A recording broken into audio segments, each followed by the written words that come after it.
Thank you.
3.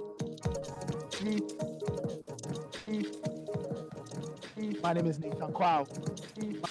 Now, EdTech Monday is a platform for EdTech entrepreneurs, education stakeholders, and government reps to facilitate critical conversations on the use of technology for teaching and learning. The show is an initiative of the MasterCard Foundation's Regional Center for Innovative Teaching and Learning, ICT, and it's a part of the foundation's strategy to find solutions to Africa's youth employment by closing the gap in access to quality education and advance the integration of technology in education policies and practices across the continent. EdTech Monday built on the foundation's Young Africa Work strategy in Ghana with the vision of harnessing opportunities to shape the future of work and to create an inclusive economy with enhanced resilience for young people and the most vulnerable, especially women, by 2030. That's why in Ghana, the MasterCard Foundation has partnered with Mest Africa to bring you EdTech Monday on the last Monday of every month, and the show is live on the City Breakfast Show. Also, you can watch us live on Facebook via City FM's Facebook page and Mest Africa's Facebook page. What are we talking about this month? We are talking about improving foundational literacy and numeracy through hybrid models of learning. Now, a bit of a background. In the last 2 decades, education development in Africa, particularly primary school enrollment in sub-Saharan Africa, has risen to about 99.9%, which is huge, and it's the highest it has ever been. But despite all of these, 9 out of 10 children in Africa read without comprehending the material by age of 10, by which point a child in school should be able to read and have basic math skills. Now, the need for foundational literacy and numeracy skills has acquired greater prominence in an increasingly complex and rapidly changing technological world. Now, without these skills, many children are unprepared for the learning that comes next. So on this month's EdTech Monday, we'll be dealing with that. We'll be exploring how the uptake of technology-driven education in the form of hybrid models of learning can increase the quality of education at a foundational level. And like we do, we brought in people who know their stuff, people who understand the topic, and will bring great insight and great perspective. Let me start off with Christopher. Christopher Nkrumah is education officer with UNICEF Ghana. He's a first panelist now. He's an educator with over 10 years experience. 6 years of that has been spent within the UN, and his field is education programming in the development field. He manages interventions around a safe school learning environment, both online and offline. He's into digital learning solutions and programming on education in emergency, EIE, with UNICEF Ghana. He holds a Master of Science in Educational Innovations and Leadership Science from KNUST and a Bachelor of Education in Early Childhood Education from the University of Education, Winneba. Christopher, thank you so much for joining us. Good morning. Thank you very much, Nathan. Good morning to you. Our second guest is Daniel Amedza-Philips. He's co-founder of Scribble Works. Now, he's a co-founder of Scribble Works Publishing House, an educational publishing house with the mission of promoting effective learning. Now, as the team lead for Scribble Works, he's in charge of product development. He's also the publisher of the Assignment Workbook series, which combines a variety of assessment strategies to keep classroom assessment appropriate and consistent with national standards. He holds a degree in project management from the Ghana Institute of Management and Public Administration, GIMPA, and he's a mentor on the Ghana Science and Tech Explorer Prize, where he shares his experience in product development with participants of the program. Daniel, good morning. Welcome to EdTech Monday. Good morning, Nathan. Thank you very much. Great. Our final panelist is Mrs. Donna Gordon-Apeagye. She's Vice Principal, Infant School, Ghana International School. She's an experienced educator and has a particular passion for promoting early years good practice and for supporting educators to identify their strengths and unique teaching signature.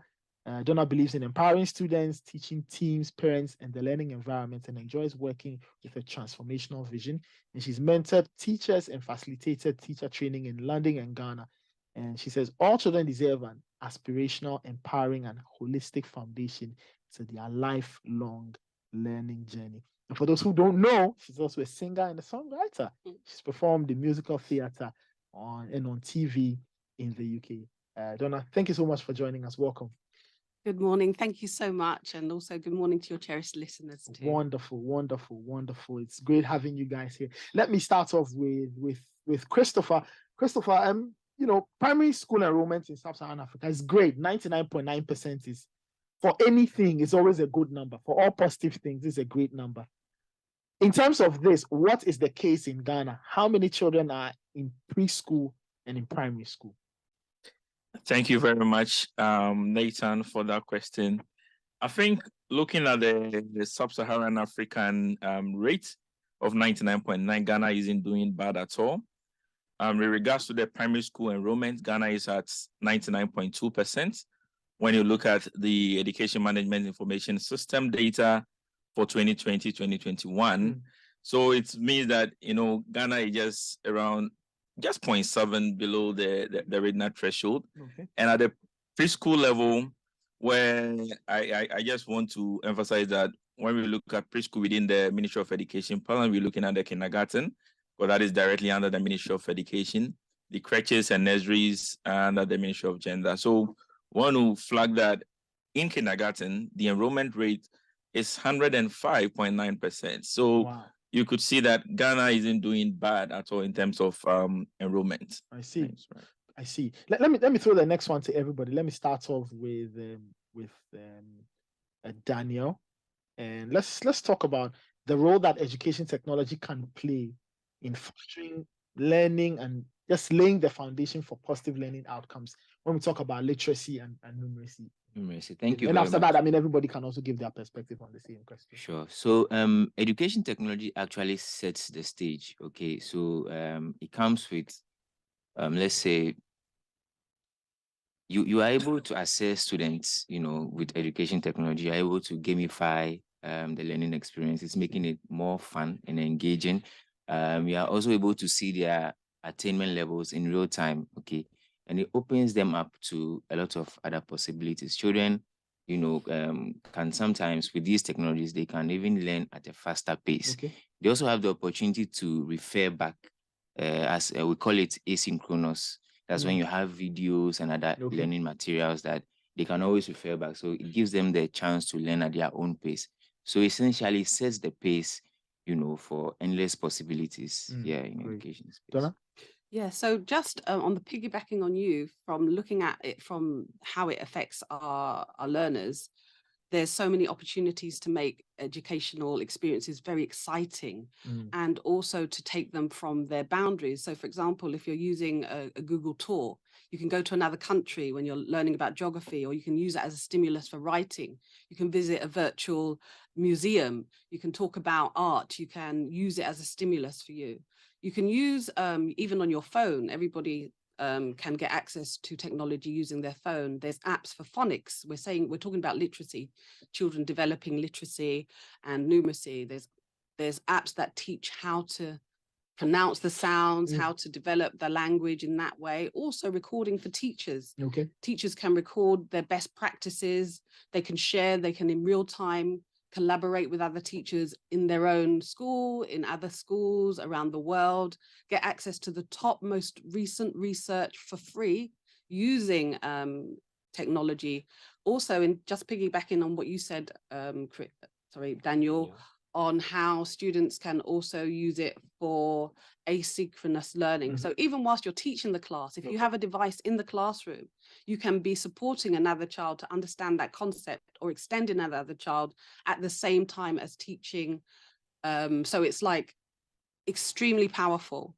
It also can stretch the imagination and develop a lot of creativity. You can ask students, what do you know? Can you show me? Could you video what you know? Can you present some of your research in a Google Classroom so that it expands who is learning, not just that person. You become a teacher rather than just a student. So there are so many avenues in technology that can be explored. For me, again, it's defining your unique signature as a teacher, getting help on how to manage your class, how to innovate with the lessons as well. So it's got wonderful scope. Great. Chris, let me get back to you, and I'll get to Donna too on this one. Now, from your perspective, how can education policies drive curriculum development so that they meet the needs of early childhood development and foundation learning? what measures can be developed to effectively ensure that, to ensure the assessment of quality education after enrollment? All right, thanks, Nathan, once again. That policies really articulate and shapes the unique needs that support foundational learning. Okay. And address the needs of young children. Now, a smart policy design will support the implementation of a curriculum if they offer this logical and then feasible solutions that support the curriculum implementation. For instance, if a new curriculum requires the use of technology, which schools cannot afford, the policy may fail to be implemented through the curriculum, unless there are some arrangements at the national and subnational level for the implementation.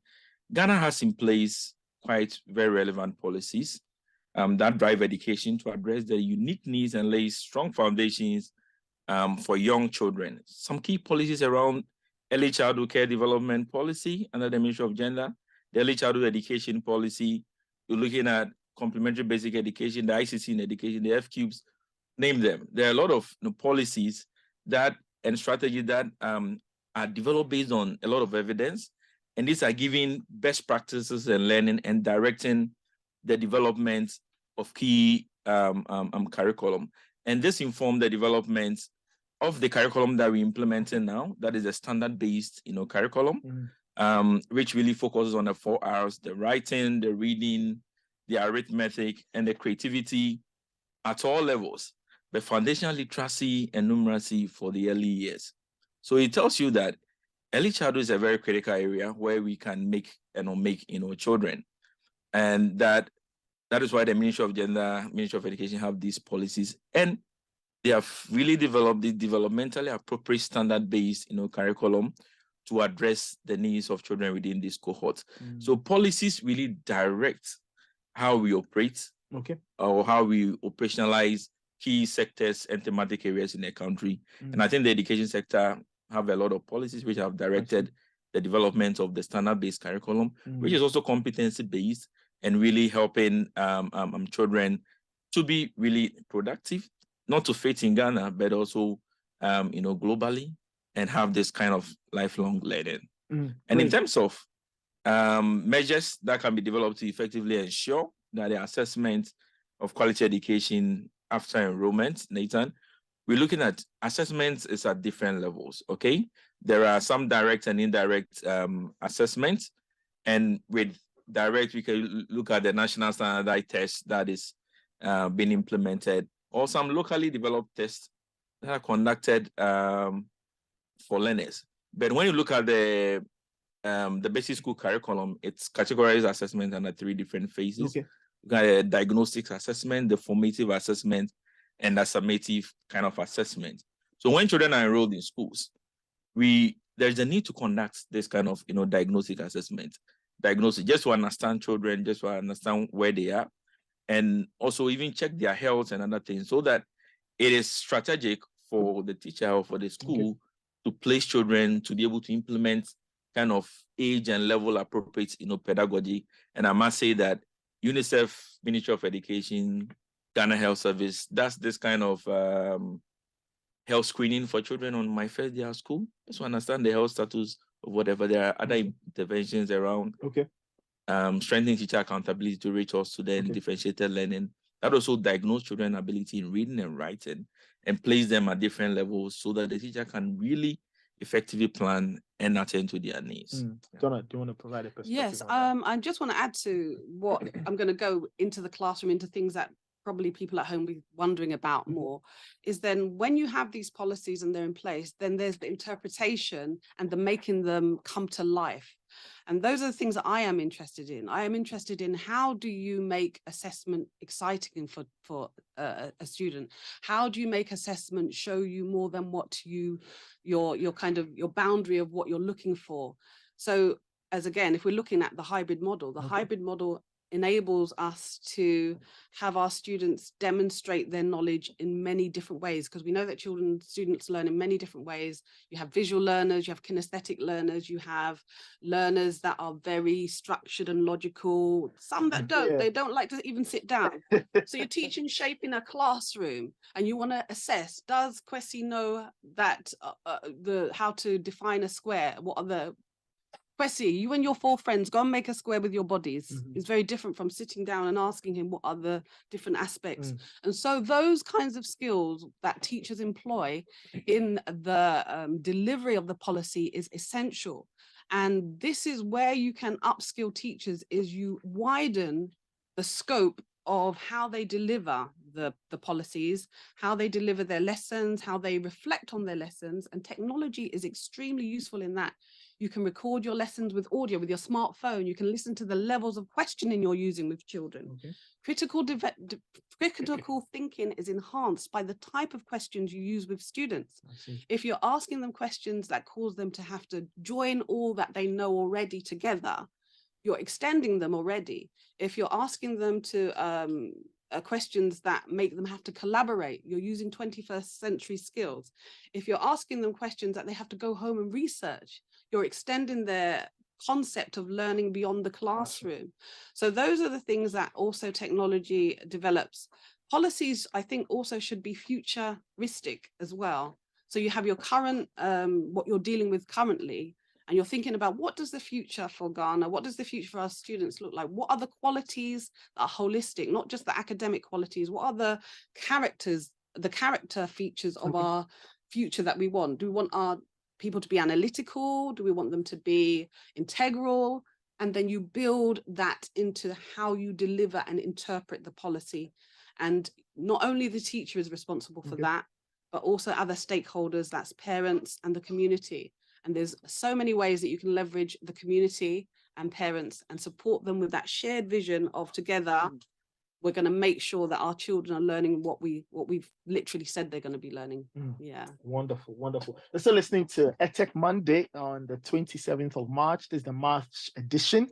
This morning, we are talking about improving foundational literacy and numeracy through hybrid models of learning. My guest, Christopher Nkrumah, Education Officer, UNICEF Ghana, Daniel Amedza-Philips, co-founder of Scribble Works, and Mrs. Donna Gordon-Apeagye, Vice Principal, Infant School at the Ghana International School. You can send in your messages on 0549 986 996, 0549 986 996. You can also drop your questions in the comment section on our various Facebook pages, Mest Africa and City 97.3 FM. Daniel, let me bring you in. You've been quiet for a bit there.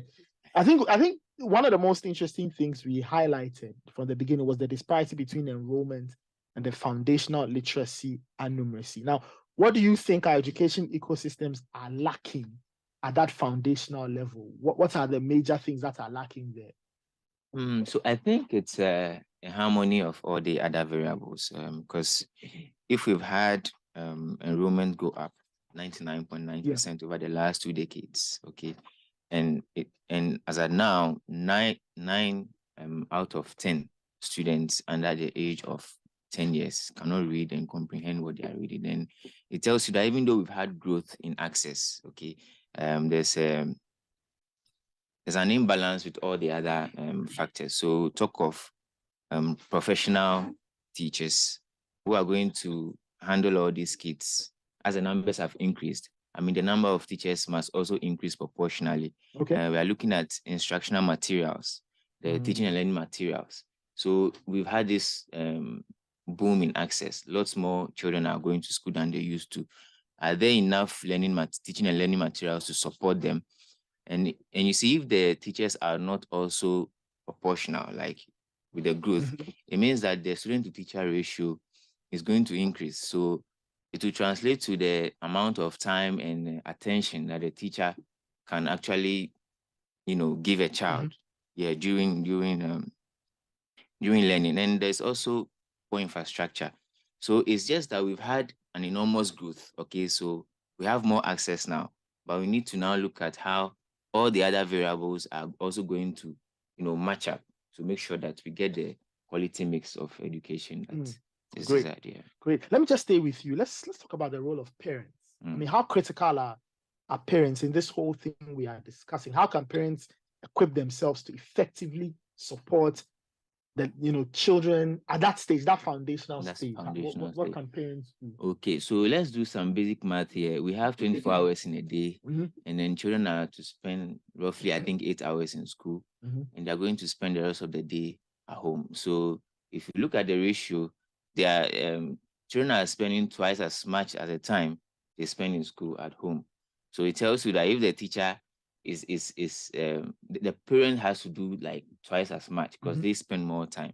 So in equipping themselves, they first of all need to understand how the educational tools that the schools are using work. Okay, when they get the understanding of that, then they can appreciate, how to now support the child with it. So that understanding has to be there.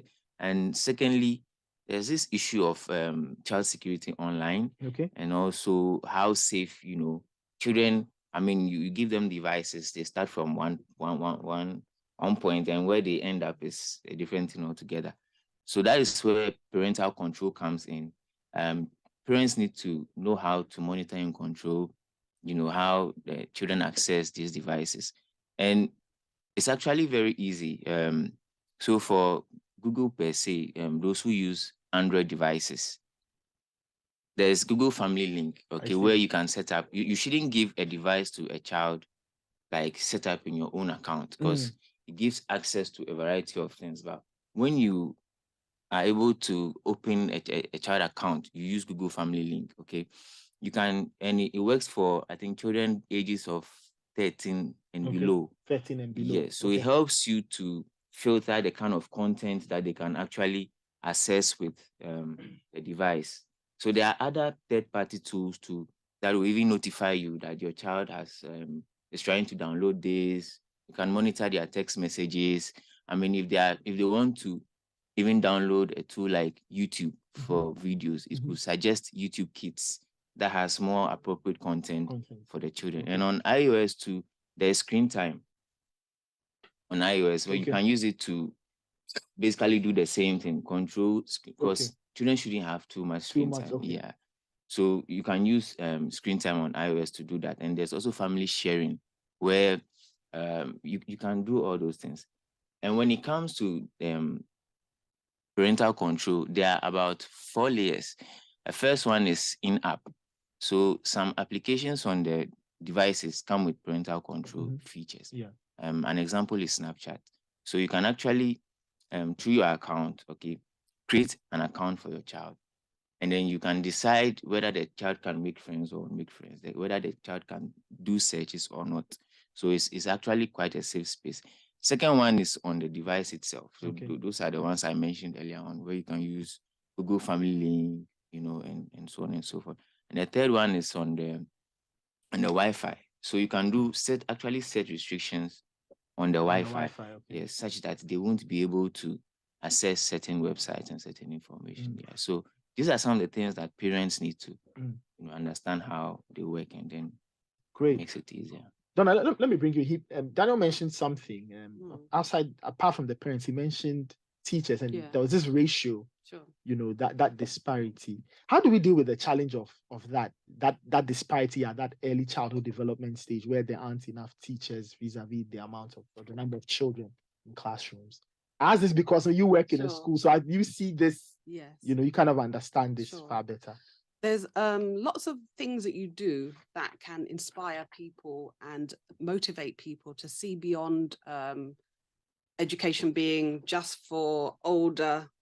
I want to be a teacher of older students. You speak about younger students. Some people have not even had an experience. One of the things in teacher training that is really important is to give scope. So if you're thinking about why are you a teacher, your why. We always talk about the why, getting people to connect to their why. Why are you a teacher? You want transformation in some kind of way. Any person who teaches wants transformational understanding and wants to kind of deal with the status quo and bring almost the future forward. So how do you do that? So with younger students, if you look at data and biology, their brain makes the most changes and the connections than any other group. So that group, which you were talking about from 3 to 13, in terms of neurological connections, and it's the most impactful age that you can work with. So you inspire people to come, if you want to, I remember even doing a collaboration with our physics teacher. We got our physics teacher who teaches in the secondary section to come into the nursery. They were doing like learning about science through dance. I see. They were learning science about how you bond, the difference between like oil and water through dance. They were understanding mathematical and science concepts through the arts. And the physics teacher came down and was asking the students questions. And the answers that they gave the physics teacher that teaches at the highest level were so inspiring for him that he said, I didn't know that students at this age have those big ideas. I see. And sometimes you need to let people go to the younger students and have experience, put it in the curriculum for teacher training, that you have to have a certain amount of weeks working in with the younger students. And you have to be able to translate what you teach at a higher level to young children. That's a challenge. That's a mark of an excellent teacher. That's a mark of someone who can track backwards. So you remember that when we look at excellence, we have to go backwards to where it begins. Excellence begins with our youngest students. Excellence begins with how we plant seeds of how you learn, what best ways you learn. What are you going to learn about? What are you going to influence? What kind of leader are you going to be? This is how we talk to our youngest students. We call them phenomenal from the beginning. And we do that intentionally. And then we create ecosystems that support that. So if, for example, you have, as I said, the teacher coming from the older students down to the younger students, why doesn't that can happen anywhere? That's not based on money. That's based on that need or want to do that. And also in terms of recruitment, you then ask your question. Sometimes you look philosophically. What is it about the structure of our society here in Ghana that honors the older and recruits the older so much more than the younger? And what are the conversations that we need to have about that? And who are the other influences?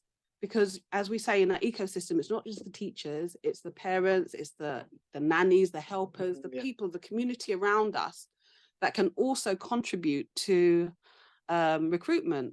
Radios, radio stations, the love and the passion for young children, promoting, highlighting that. All of those things go to building within the mindset of the community that children are important, that they're essential. And if we want to influence later, we start from the very beginning. That's a very, very powerful place to start. Wonderful. Christopher, let me bring you in. Let's talk about the use and mainstreaming of hybrid models of EdTech. Can they lead to improved foundational learning outcomes? And if yes, how best can we implement them? All right, Nathan, thanks. I think before I respond to this, I just want to add something small to what Donna mentioned. In terms of the teacher, student ratio at the early childhood level, I must flag that Ghana isn't doing that bad. Per policy, we've established that in early childhood center, we are looking at 35 kids to one teacher, right? 35 kids to one teacher. But then when you look at the EMIS data 2020, 2021, we're looking at the teacher population around over 63,000 for early childhood, and the student population in over 1.8 million. So when you strike the difference, you realize that we have like one teacher is 29 students. That is the situation now, which I think it's a much better situation. But maybe the issue might be with the fair deployment of these teachers. And I think that is a conversation that the Ministry of Education would respond to really appropriately, because of course UNICEF has supported the early childhood education policy development for 2020, and one of the key strategies in the policy is on teacher deployment and this, and so a lot of policy dialogues will be happening, and to ensure that there is this kind of fair distribution. But to my question around mainstreaming of hybrid learning models, I think the answer is yes. And looking at the age cohorts under 10, these are the children, I think, from primary 4 and below. because by 8 years, you should be in primary 3, right? That is when children are in school in appropriate age. And there are some characteristics of these kind of cohorts of children. Children under 10 years, trust me, they are very curious. And they want to explore everything. When you give them also digital devices, I'm sure if you have young kids in the house, when they take your phone, the kind of things they can do on it. Yeah. And they really learn best when you use multiple strategies or pedagogical approaches to really respond to their respective needs. Donna mentioned something interesting about the learning styles of children, of everybody. Some people are audio learners. When you speak, they hear, they learn. Yeah. Others want to see with a lot of visuals, diagrams, and other things, visual learners. The kinesthetic, those who want to touch, feel, play with it before they learn, and people want to read and write. These are learning styles. And hybrid approach gives you the opportunity to really respond to these learning styles and needs of these cohorts of children that we are talking about. Now, hybrid approach is very important, but then we need to also ensure that teachers are really, really equipped with the needful skills and capacities. Daniel mentioned it, and I think it's something that we can't just let go. If I have a packet, how do I utilize it? How do I integrate it? How do I mainstream it into my traditional way of teaching to ensure that you are addressing the various needs of these learners? So there is the need for the kind of teacher engagement that will be very intentional on helping teachers to integrate or to complement whatever they do with this digital learning devices, so that they are able to really utilize the hybrid approach in their classroom, because that is it. No teacher can stand in front of you and be using all these approaches to teach to address the needs of every individual. And mind you, there are also children with special needs. Yeah. And that they need assistive devices to be able to learn. Some need hearing aids, visual aids, and other things. And so we need to vary the approaches that we use. And so you can't really deliver in this 21st century without utilizing these hybrid approaches to delivering foundational learning outcomes. Yeah. So listening to EdTech Monday, the March edition this morning, we are discussing improving foundational literacy and numeracy through hybrid models of learning. And I have Christopher Nkrumah, Education Officer, UNICEF Ghana, Donna Amedza-Philips, who is co-founder Scribble Works, and we also have Mrs. Donna Gordon-Apeagye, Vice Principal, Infant School at the Ghana International School. All right, let's get our vox pop for the morning. So typically we'd speak to maybe students, parents, a larger group. But this morning we are speaking with Heather Beam. Heather Beam is an expert in this area, and she is from the Practical Education Network. She's also sharing her thoughts on improving foundational literacy and numeracy through hybrid models of learning. I would love to share an example of what we are doing at Penn when it comes to incorporating online components into education. So before COVID, Penn was running teacher trainings fully in person. We would bring teachers together. They would get to practice doing different practical activities with their colleagues in person. When COVID came, we realized we had to make that 100% online, and we managed to still be able to offer training for teachers across the country online. But now that we're in the post-COVID era, we've realized that it's ideal if we actually combine some elements of online with some element of in-person. And I really see that as actually the future of education on the continent for Africa, is blended learning, putting together a combination of some things in person and some things online. I don't think we should fully be in person, because the way the world is moving, we're all on our phones and our devices all the time. And so education should also meet us there as we are on our devices. But then at the same time, we shouldn't also be 100% online, because we have real issues with connectivity and power and so on. So I truly see blended learning as the future of education on the continent. And I believe it's something that's possible to be done across many different age groups. I believe even from small children through adults, we can offer blended learning as a more effective way to engage everyone in learning. I think the key difference, if you're talking about very young kids, is that they need the online component to be more synchronous, which means that they're doing it at the same time. So it probably means everybody's on their device, but maybe there's an adult kind of guiding them together. Whereas if you're the older and older you get, the less synchronous you have to have the online component be. So you can choose your own time to watch a video and listen to a recording if you're an adult. But all the age groups, I think, can benefit from blended learning. To incorporate blended learning into educational systems, in Ghana, there'll be a challenge if we're targeting the students directly, because as it stands now in the public schools, students are not allowed to have devices. So for me, I see the most effective way to begin introducing blended learning in the education systems is through the teachers, because the teachers have their devices. Virtually all teachers have a smartphone, if not a laptop. And so I see that as a key way that we can start to make blended learning more and more common in the system, until we get to the point that the teachers are also capable and comfortable to now guide the students in digital aspects. And with the new curriculum, one of the core competencies is digital literacy. So we're expecting that students in school will learn digital literacy.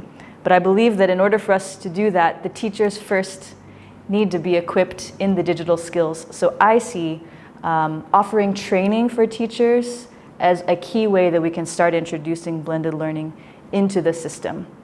And it'll even help existing teacher training be more effective, because it costs less money to be offering the same program if you don't have to go physically meet a teacher every time in person. So I think blended learning should be adopted for teacher training as a key way to introduce digital and online learning into the system. I'm an advocate for us using locally available materials to teach all the topics, but especially when it comes to math and science, it's actually possible to use materials we have around us to bring those concepts to life. So if we're talking about numeracy, for example, at the basic school, if you're trying to teach counting and addition, you could actually have students manipulate things like a necklace or even a bracelet with beads and move the beads around as a way to practice counting, addition, subtraction.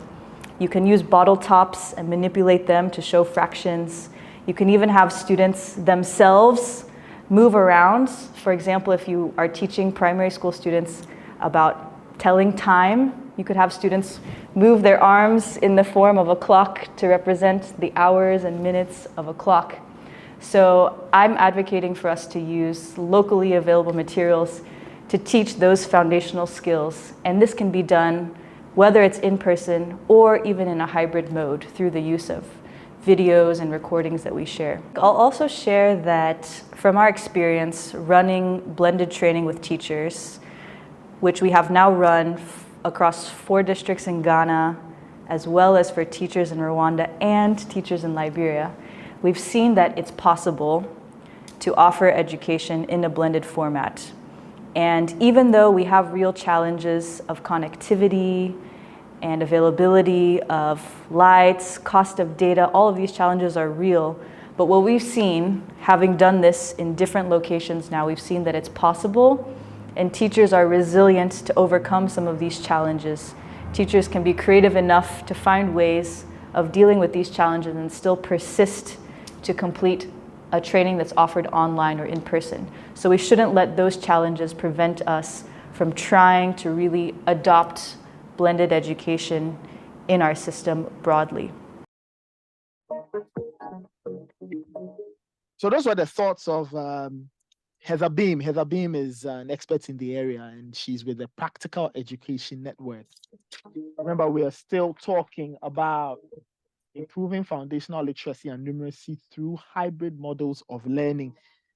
This is on our March conversation on EdTech Monday, and I have Christopher Nkrumah, Education Officer, UNICEF Ghana, Donna Amedza-Philips, co-founder Scribble Works, and Mrs. Donna Gordon-Apeagye, Vice Principal Infant School at the Ghana International School. So You heard Heather, quite interesting thoughts she had to share. Daniel, let's talk about education commitments that need to be made by stakeholders so that we can reduce really or try and turn this crisis around at the level of foundational learning. Okay, thank you, Nathan. Before that, I'd like to add to what Chris said earlier on about implementing hybrid learning in schools. So we need to pay attention to the fact that at that level, the implementation is the curriculum that should drive the technology and not the other way around. So it has to be aligned with the national curriculum and then the learning objectives that teachers have, okay? And then secondly, the National School Inspectorate Authority, NASIA, I think during the time of COVID, they brought a national e-learning guide and then a checklist. And it's a document that, helps schools in their journey to adopt e-learning, okay? So it tells you that you need to have an e-learning team in school. You need to have a clear timetable with breaks. It gives a checklist, all the things that you need to do to put in place to make sure that it is well structured, okay, and it is well administered.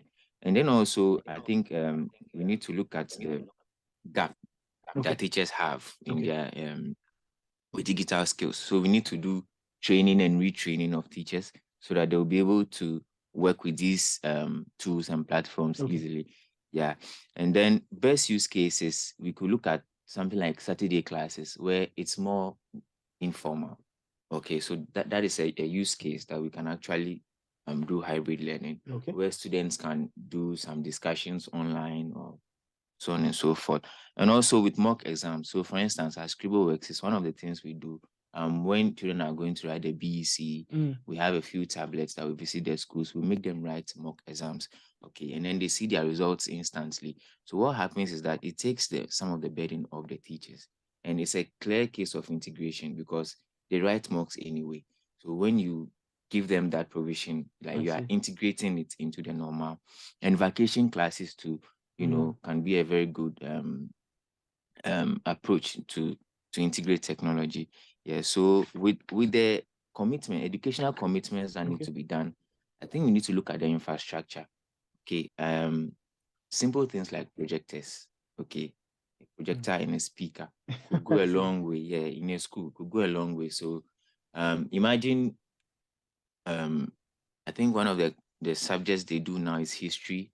Now, what are people? Yeah, what are people? And so imagine playing a video of Dr. Nkrumah, you know, in class just to, you know, elaborate or to pre-lead a lesson on independence. It goes a long way. And also there are other when you use a tool like Google Earth, okay, you could visit places show them like different parts of the world. Different parts of the world, and it changes. And the teachers also, I think they need support. Okay, yeah, it comes with some support because if a teacher is having challenges with some of these tech tools, who do they go to? Have the schools made that provision? It's one of the things that we need to look at. Yeah, so interesting stuff. Final question, and this goes to everybody. So Donna, I'll start with you. We've spoken about the importance of all of these things: hybrid learning, numeracy, great things.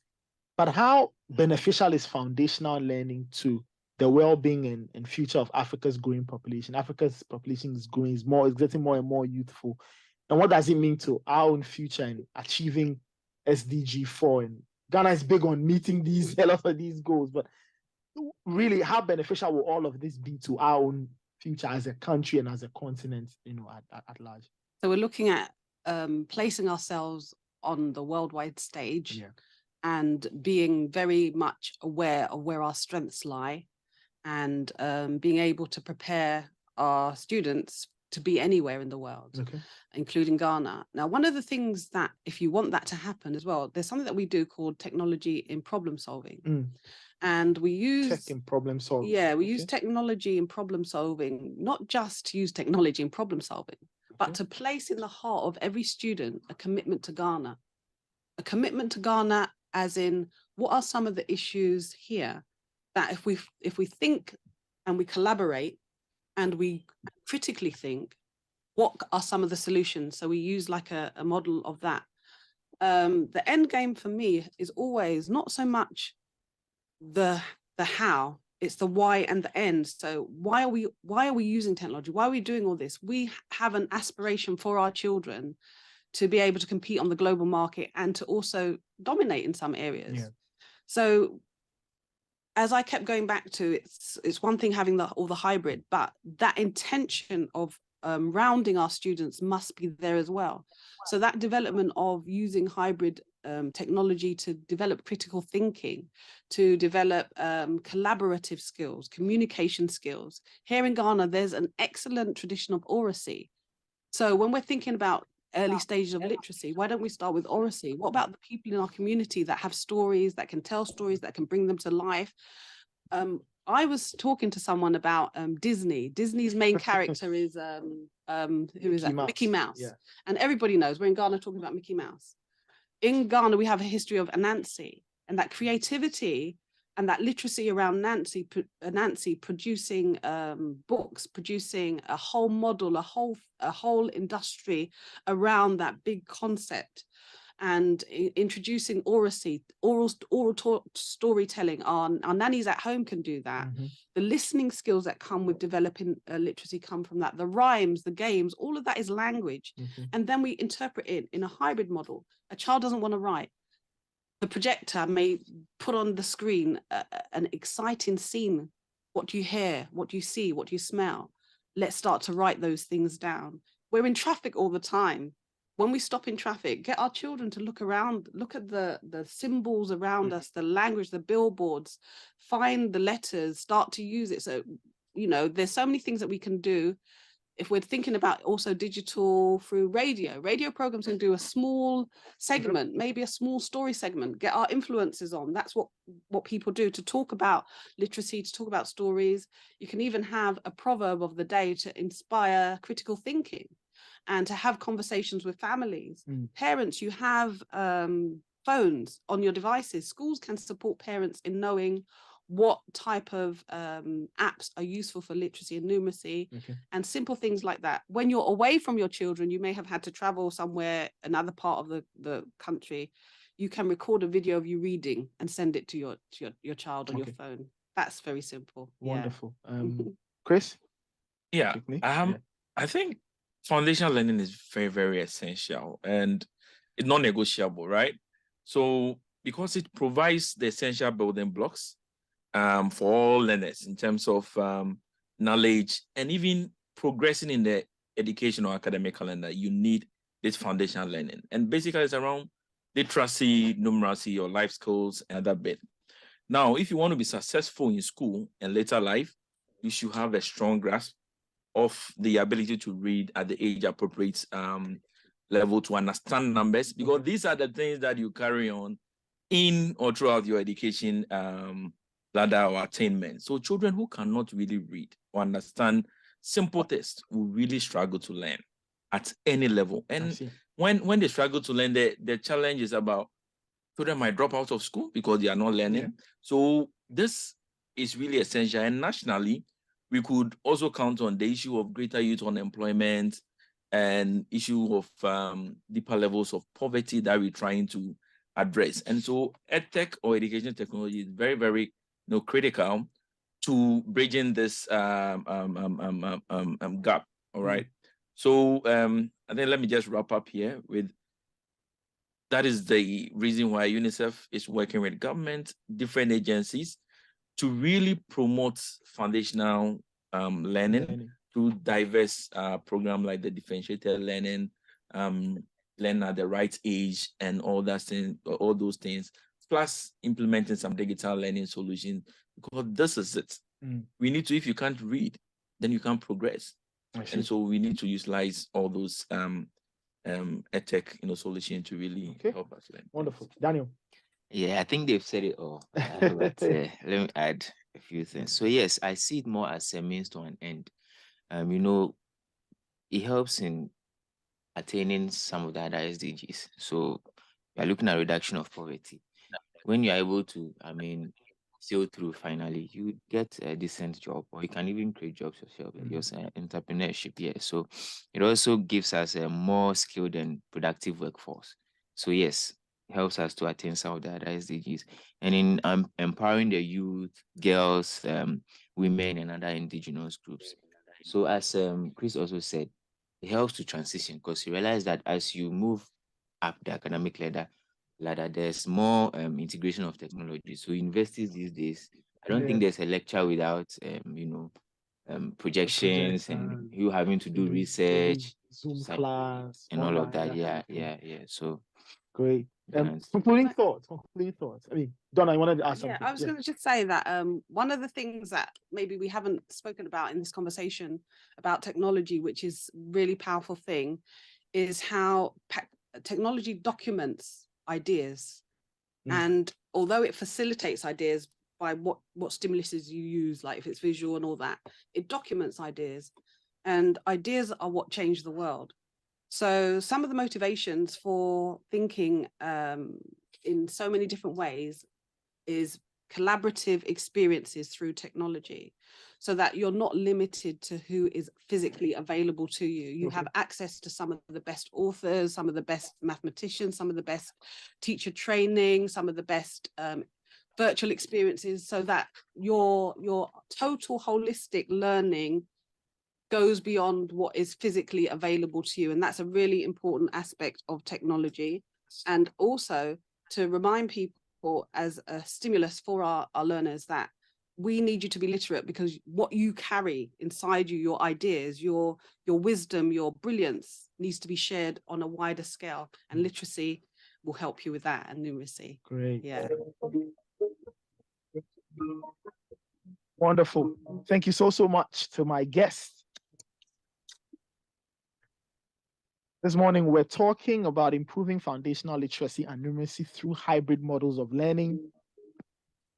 And it was an honor speaking with Christopher Nkrumah, Education Officer at UNICEF Ghana, Daniel Amedza-Philips, co-founder Scribble Works, and Mrs. Donna Gordon-Apeagye, Vice Principal Infant School at the Ghana International School.